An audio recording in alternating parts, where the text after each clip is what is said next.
Just basically the point of the whole study was saying that actually trans women, when you look at it, when you break it down, might have a disadvantage compared to cisgender women. Hey everybody, I'm Brad Polumbo, and welcome back to the Damage Control Podcast, where we are reclaiming the debate over LGBT issues from the crazy people who've taken it over. If you're new here, please do consider subscribing and sticking around, and if you're a returning viewer, don't forget to hit that like button and comment with your thoughts too. I do read the comments. Today, we're going to do a deep dive on some new gaslighting, frankly, that's going on in the trans athlete debate, and as always, I will react to LGBT TikToks and suffer and lose brain cells for your entertainment, you sick, sick people. Without further ado, let's get into it. So you may have seen, if you follow liberal media, if you follow the LGBT media, the absolute state of the LGBT media is quite something these days, but if you still follow it, you might have seen headlines suggesting that there was just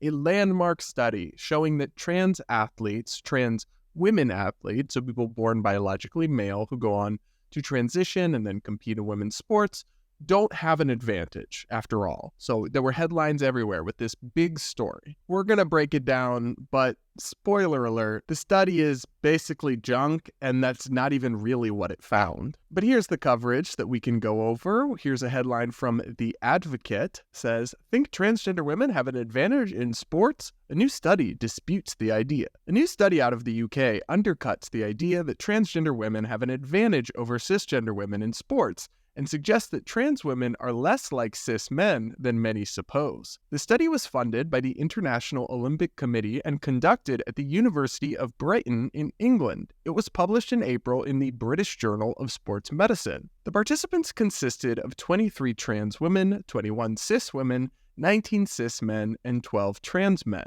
They all were involved in competitive sports, although not at the national or international level, or did physical training at least 3 times a week. All the trans women had been on medication to suppress testosterone for at least a year and were taking estrogen. Okay, a couple red flags. One, a sample size of 23 trans women isn't very big. In the same way, a sample size of 21 biological women is also pretty small for a study like this. And look at this qualification criteria.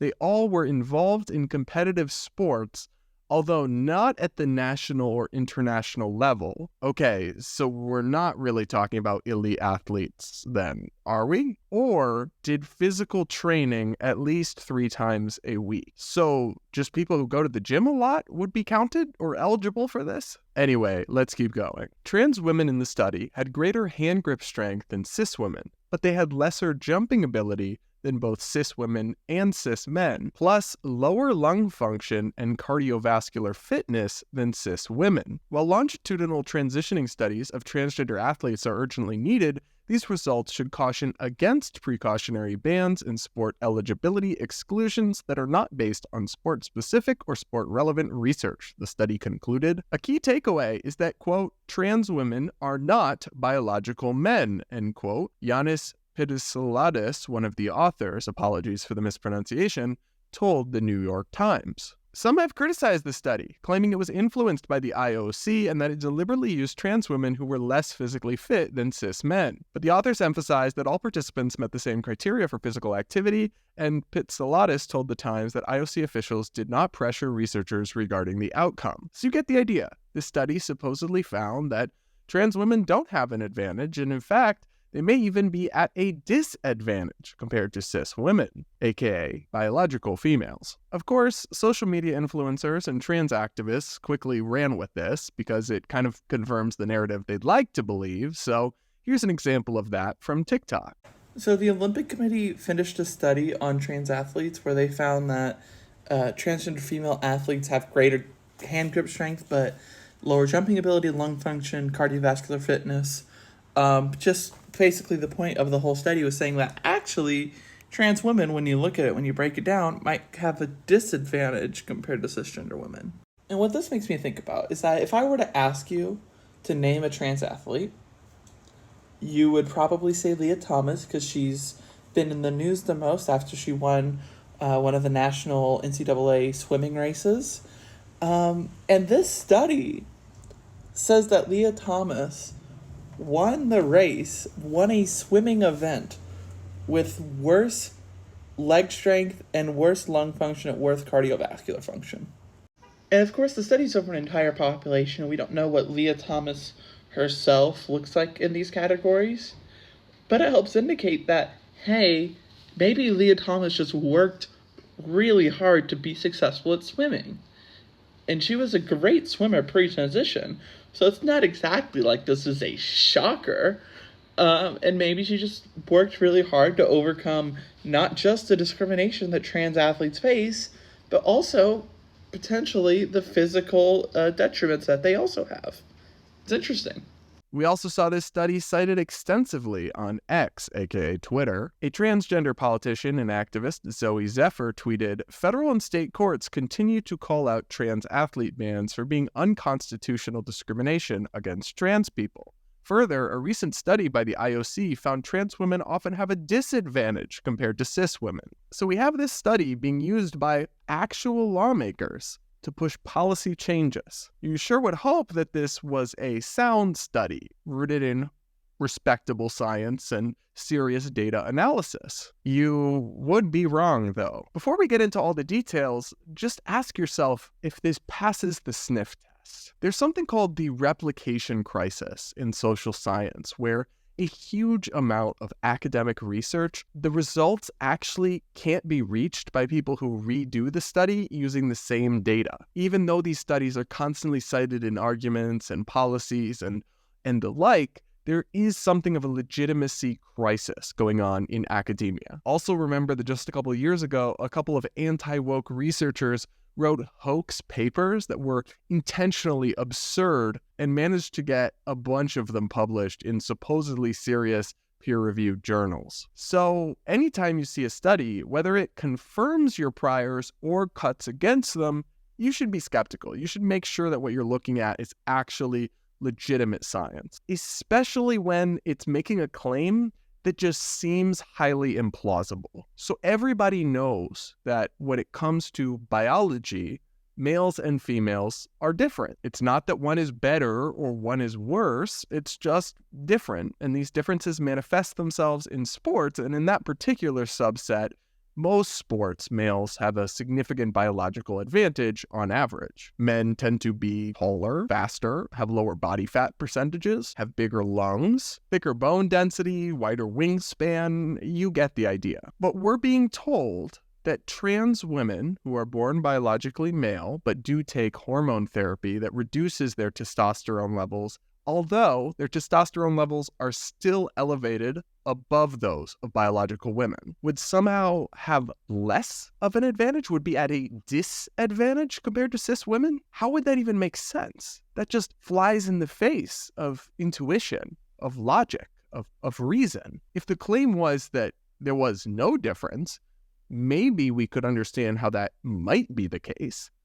But the idea that they would be at a disadvantage is so far-fetched that it should be immediately treated with immense skepticism. Instead, it was just embraced by everybody from The Advocate to The New York Times because it suited a pro-trans activism narrative. The journalists didn't really look into the study and just ran with it, and unfortunately, they seem to have overlooked some significant flaws, and the fact that the findings aren't really what people are saying the findings are. So a professor of exercise science at the University of Nebraska and a former professor at the Yale School of Medicine published an analysis of this study for Reality's Last Stand, which is the website and analysis center run by my friend Colin Wright. In their article, they identify fatal flaws in the IOC-sponsored research study on transgender athletes.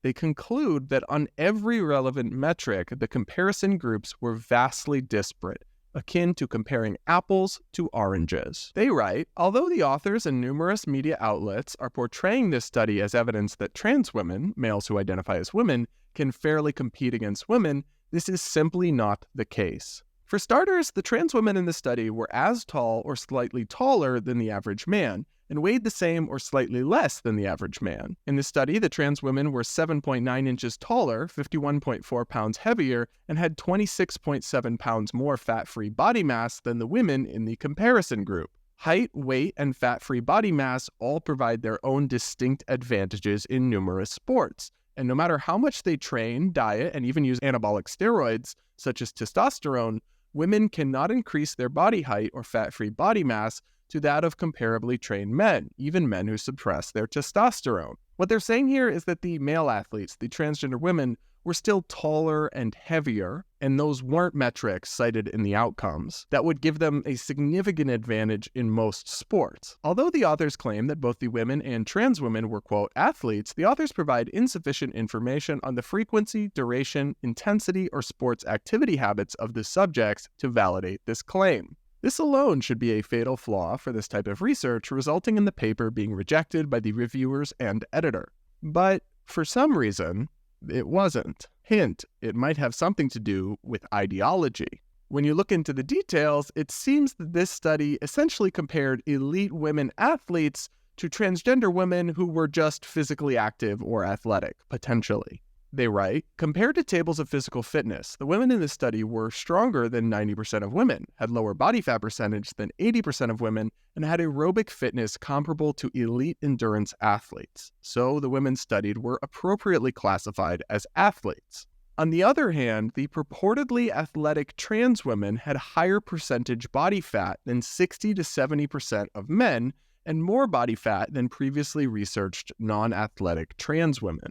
The higher body fat there could be because of the hormone therapy, to be fair. But it's strange that they would have a higher body fat percentage than the non-athlete trans women who've previously been studied. If this was a group of elite trans athletes, you'd expect that to be lower, not higher. It continues, the trans women had lower hand grip strength than 80% of men, but had hand grip strength comparable to previously studied non-athletic trans women. The trans women did have aerobic fitness that was higher than 60% of men and was higher than in previously studied non-athletic trans women. Therefore, the trans women were, at best, engaged in health-promoting aerobic exercise, but were certainly not training enough to be considered an equally athletic group for comparison to the women. So this is what they meant by apples to oranges. The study seems to have compared elite women athletes to physically active or involved in sports trans women, but not elite athletes. That kind of makes it useless, to be honest. However, the results still aren't what activists say they are. They continue, the trans women in the study still had 18% higher hand grip strength, 15% more jumping power, and 14% higher aerobic capacity than the athletic women. In other words, the trans women, despite being less athletic, still outperformed the women. The authors attempt to obfuscate, which means distract from or cover up, these facts by calculating ratios of strength and power relative to body size and fat-free body mass, but this type of statistical deception has no real-world application in sports.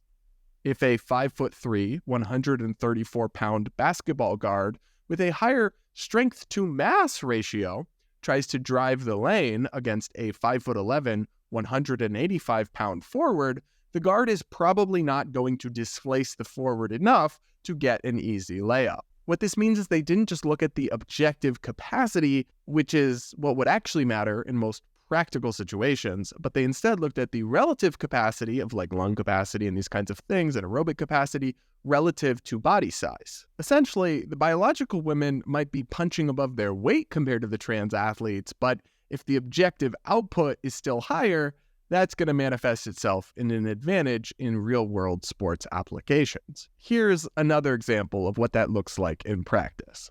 The women had a vertical jump that was 1.7 inches higher than the trans women. But here again, a 1.7 inch advantage in vertical jump is irrelevant when the women were on average 7.9 inches shorter than the trans women. A 5'11" person with a 14-inch vertical jump will still be able to grab the rebound in basketball or block the shot in volleyball against a 5'3" person who has a 16-inch vertical jump. Lastly, the trans women had 31% higher measurements of lung volume and 20 to 23% higher measurements of lung function than did the women. These are typical sex-based differences indicating that the trans women had retained male advantages in lung size and function. These two professors ultimately concluded that a taller, heavier, stronger, and more powerful male athlete has a clear sports performance advantage compared to a similarly aged, trained, and talented female athlete, even when the male suppresses testosterone.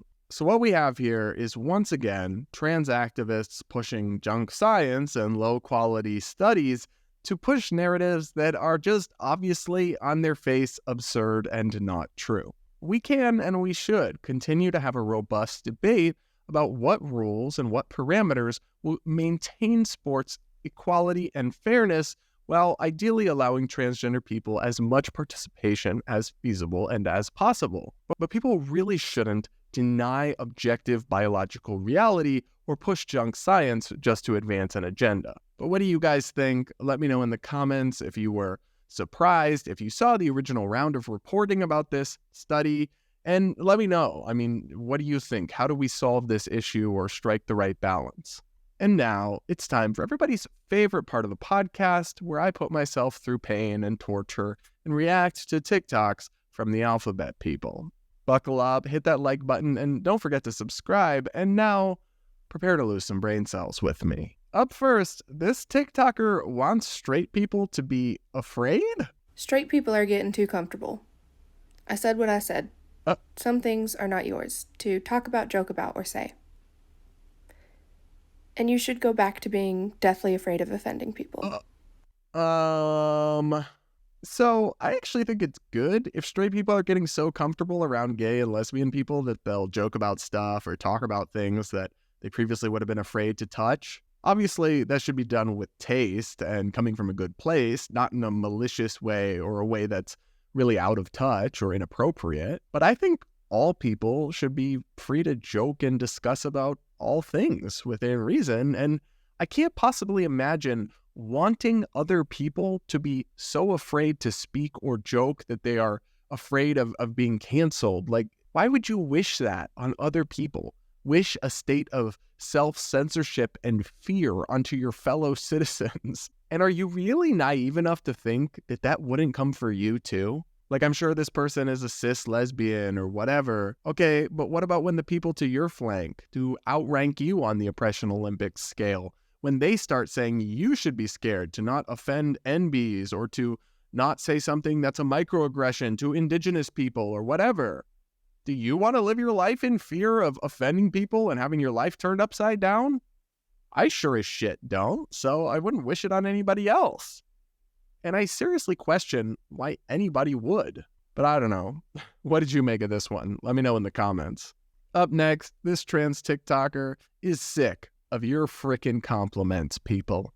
You know what I hate and I'm so sick of? Cis people assuming that trans people are just like unattractive and ugly, and then when a trans person is attractive, they're like, oh my god, like you actually look good. Like you look better than I do. I was recently at a party with like a group of other trans people. There was this dude that like came up to us and was like, oh my god, how do you guys look better than I do? Like you're trans guys and like you look better than I do. Like you. Came up to me and goes like, damn, like what brand of tea are you on? I don't know, the generic kind, but it's not hard to be hotter than you because you're a ugly and you suck. Are you gonna go up to trans people and be like, damn, like you should be ugly because you're a biological female. You don't look ugly trying to look like a dude. Are you literally dumb? This dude kept going and being like, you guys actually look good. Like you guys look better than I do and I'm this. Of course we do, babe. Because trans people are hot. You should expect this. Dude would not shut up until someone was literally like, you need to stop. Like, you need to stop. If you just assume trans people are ugly, I don't think you've ever met a trans person. Every trans person I know is stunning and sexy beyond comprehension.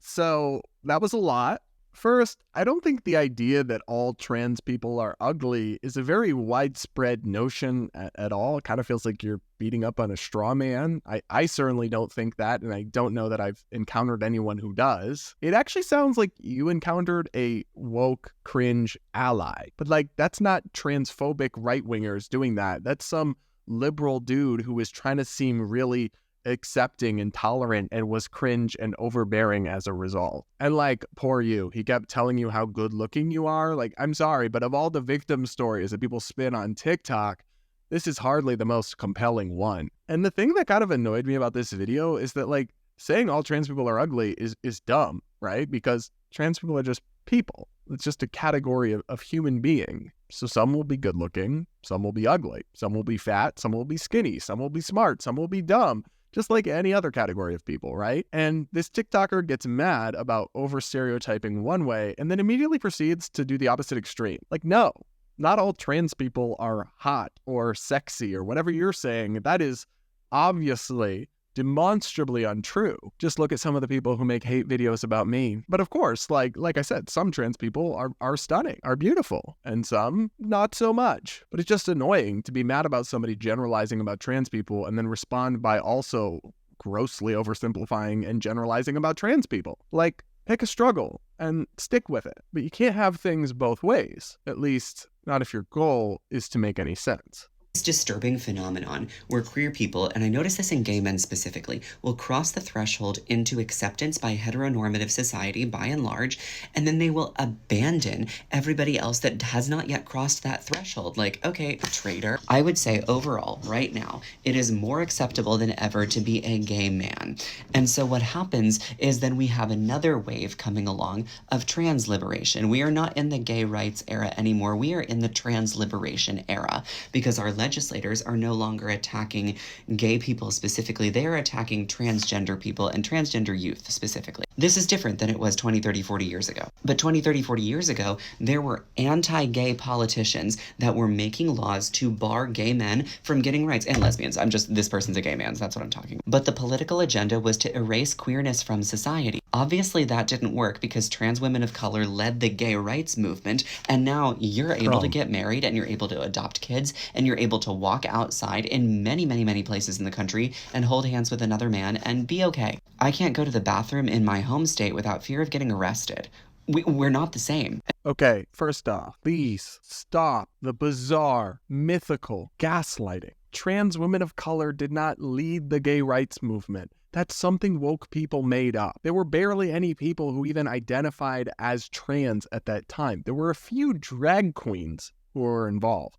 But drag queens aren't the same thing as trans women, first of all. And woke activists of all people should know that. And secondly, they played marginal roles, like not insignificant, but the idea that they were pioneers or the leaders of the whole movement is just woke myth-making. It is ahistorical. So we don't owe you anything. And I actually agree with the last thing this person said, that we're different, right? Gay and lesbian people and bisexual people, that's about our sexual orientation, and gender identity is something fundamentally distinct. Now, for reasons we've discussed at length in the past, the two have been kind of grouped together, and I don't really see that changing anytime soon. And that's okay, but it does lead to these kinds of tensions. Like, this person thinks gay people like me are traitors because we're not on board with the full trans liberation agenda. Of course, as you all know, if you watch my content, if you follow my channel, I fully support the right of trans adults to live their best life, live how they want.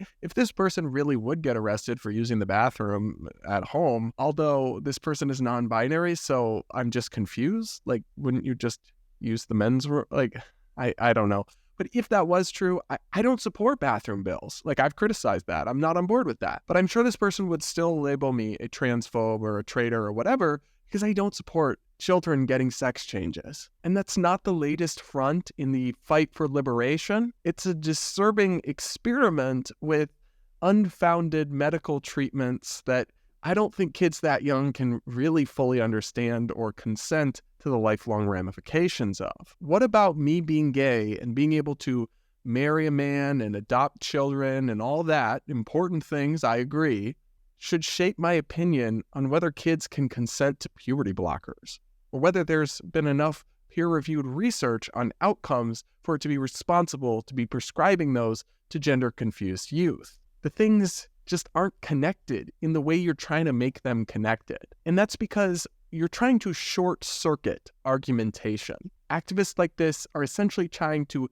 guilt trip us into agreeing with them rather than actually defending their positions or explaining why they are correct. But who knows, actually? Maybe I'll reach out to this individual, Jamie, and see if he wants to come on the podcast. But I wouldn't hold your breath, to be honest. All right, guys, we got one more TikTok to react to, and this one is actually a fun one, not a cringe woke one. This is from somebody who brands himself as a grumpy old gay. And while I'm not old, I am a little bit grumpy, and I certainly relate to some of his videos. Take a look at this one. Grumpy old gay rant of the day. Keep getting a little bit of feedback from the non-binary folk. Let me go on record in saying no one really cares that you identify as non-binary. I know it's very in vogue right now to play victim, but nobody really cares. What the original 4 letters of the LGBTQ tribe are saying is, we are not the same. But I keep getting comments saying, I'm queer and we're under the same umbrella. And when I read that, I think, bitch, do I look like Rihanna?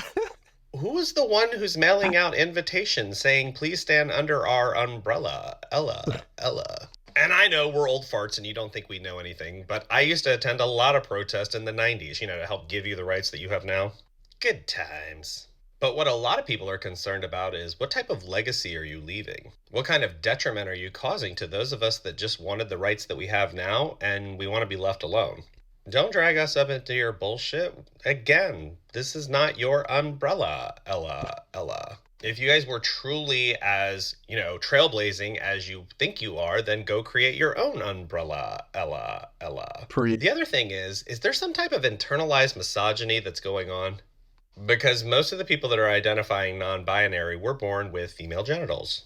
And it does almost seem like a form of internalized misogyny. Rather than pushing the boundaries of what it means to be a woman, because y'all keep shoving that down everyone's throat, you decided to create a third category, which I guess is okay. But then again, what type of message does that send to the generation that comes after you guys? Because you guys are saying, oh, if you don't fit into a stereotype of what I think happens in womanhood or malehood, you're in this category. Look, androgyny has always been a thing. People my age, we loved us some Boy George and Annie Lennox. And to me, those were the pioneers that actually paved the way for true acceptance of people being comfortable in their own skin. And they all did it without shoving it down anybody's throat or having to create a third category. Because to me, that just seems like a coward's way out. And I'm not saying you're a coward. I'm just saying it feels like the coward's way out. That's all. So I found this guy's video hilarious. He's been dropping a lot of them lately, and I'll just tell you, it's not going over well with the woke alphabet people on the clock out. But I'm going to reach out to him and see if he wants to come on the Damage Control podcast and tell us more about his perspective as a grumpy old gay. Let me know in the audience out there if you relate, if you're grumpy old and gay or lesbian or what have you, and if you feel similarly about the newfangled woke stuff. Don't forget to hit that like button if you've enjoyed this episode, and please do consider subscribing and sticking around. And with that, I'll talk to you all next week.